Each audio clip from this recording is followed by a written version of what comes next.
বলছি আজকে যে এমনি মুখ্যমন্ত্রী বলার পর কি এফআইআর শুরু হয়েছে খড়দা? জানি না এইসব এই ব্যাপারটা একটু প্লিজ আপনাদের কাছে রিকোয়েস্ট করবো, আপনারা এই ব্যাপারটা আমাদের নিয়ে কোনো কথা বলবেন না। কি হয়েছে মানে না, এটা নিয়ে বলা যাবে না। এটা আগে কিছু সেকশনগুলো একটা বেলেবল সেকশন, সেই জন্য আপনারা আপত্তি করছেন। এটা এটা দেখা যাক, আপনার সবাই থানায় অ্যারেস্ট গিয়েছিলেন? হোক, তারপরে দেখি। আপনার সেকশন কি বেলেবল সেকশন কি দিয়েছে? জানি না, সে আমরা কি আইন ল বুঝি? আজকে কি থানায় কথা বলেছেন আইসির সঙ্গে? আজকেও কথা হয়েছে, কি কথা হয়েছে? কালকেও কথা হয়েছে, এগুলো বলা যাবে না। মানে কি কথা হয়েছে? একটু এগুলো সিএম এর বারণ করা আছে আচ্ছা, এবং পুলিশের পক্ষ থেকে হাইকোর্ট থেকেও বারণ করা আছে এই ব্যাপারে কিছু বক্তব্য রাখতে। প্রশাসনের পক্ষ থেকে আলাদা করে এফআইআর করা হবে। এফআইআর কি শুরু হয়েছে? হ্যাঁ, এটা শুরু হয়েছে। সেই প্রশাসন অভিযোগ কি আপনারা আগে জানিয়েছিলেন পুলিশকে? না, আগে জানায়নি, জানানো হয়েছে। পুলিশ স্বতঃপ্রণোদিতভাবে মামলা করে ব্যাপারটা চেষ্টা করছে, ব্যাপারটাকে কি কি সেকশন দেওয়া হয়েছে? জানি না। আমরা তো লয়ার না যে আমরা জানবো এই বিষয়টা। আচ্ছা, আর একটা জিনিস যেটা হচ্ছে যে এই যে নতুন করে সুমোটো কমপ্লেন হলো পুলিশের পক্ষ থেকে, আজকে আপনারা থানায় গেলেন, নতুন আইসির সাথে কি কথা হলো? এলাকার বিভিন্ন ঘটনা নিয়ে কথা হয়েছে, বিভিন্ন এলাকায় শান্তি শৃঙ্খলা সেটা তো হয়েছেই। সেটা এই ব্যাপার নিয়ে কিছু বিস্তারিত বলবো না, হয়েছে এটুকুই বললাম। মূলত তো নির্মল ঘোষ, সোমনাথ দে আর হ্যাঁ, সে তো মুখ্যমন্ত্রী নিজে প্রকাশ্যে বলে গেছেন, বলেছেন এই ব্যাপারটা দেখতে।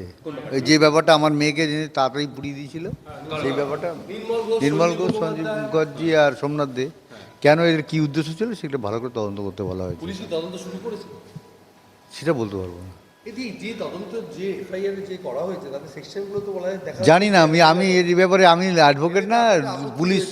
পুলিশ জানে এই বিষয়গুলো। পুলিশ আপনাদের কি আপত্তিটা কি?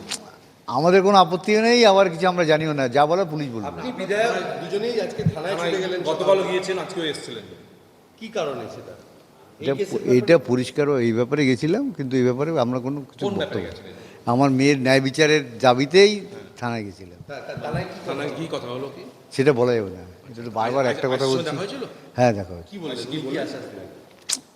উনি যা আশ্বাস দেওয়া দিয়েছেন, এটা এই প্রকাশ্যে এগুলো আনবো না। এগুলো আগে গ্রেপ্তার হোক, তারপরে আসবেন, পুরো খোলাখুলি সব বলবো। নতুন করে কি এফআইআর হয়েছে না মুখ্যমন্ত্রীর নির্দেশে এটা হচ্ছে? মুখ্যমন্ত্রীর নির্দেশেই হচ্ছে। নতুন করে আপনাকে কি এফআইআর করেছে? না না না, আমরা কিছু করিনি, ওরা যা করা পুলিশ করেছে। হ্যাঁ, পুলিশের যে তৎপরতা দেখা যাচ্ছে সেটা কি মুখ্যমন্ত্রীর নির্দেশে পড়েছে? নির্দেশের পরেই হয়েছে, অবশ্যই মুখ্যমন্ত্রীর নির্দেশের পরেই পুলিশ পুলিশ যে কেস করলো তাতে তো বেলেবল সেকশন, বেল পেয়ে যাবে। জানি না পুলিশ কি করবে আর তারা কি করবে, পুলিশ আইন জানে ভালো আমাদের থেকে। পুলিশের ভূমিকা আপনি সন্তুষ্ট না, এটা জানা যাচ্ছে। এটা কি কতটা পুলিশের ভূমিকা আপনি সন্তুষ্ট না? পুলিশকে কাজ করতে দিন, পুলিশ আগে অ্যারেস্ট করে আনুক, তারপরে বেল পাবে কি পাবে না সেটা তারপরে। এই ব্যাপারে মুখ্যমন্ত্রীর সঙ্গে কালকে কথা হয়েছে আপনার, যখন জানলেন যে বেলেবল সেকশনে মামলা না, হয়েছে? মুখ্যমন্ত্রীর সঙ্গে আর কথা হয়নি। আপনি বলেন মুখ্যমন্ত্রী বারণ করেছেন এই বিষয়ে বলতে। আগেই সেদিনই বলে গেছেন যেন এটা নিয়ে কোনো কথাবার্তা আমার মিডিয়ার মধ্যে না। দেখছেন তো বলুন, সেদিন থেকেই আমরা মিডিয়ার কাছে এই ব্যাপারে কোনো দেওয়া হয়েছে জানি না, এই ব্যাপারগুলো বলবো না কিছু। যা পুলিশ ভালো কোনো করেছে তাই করেছে।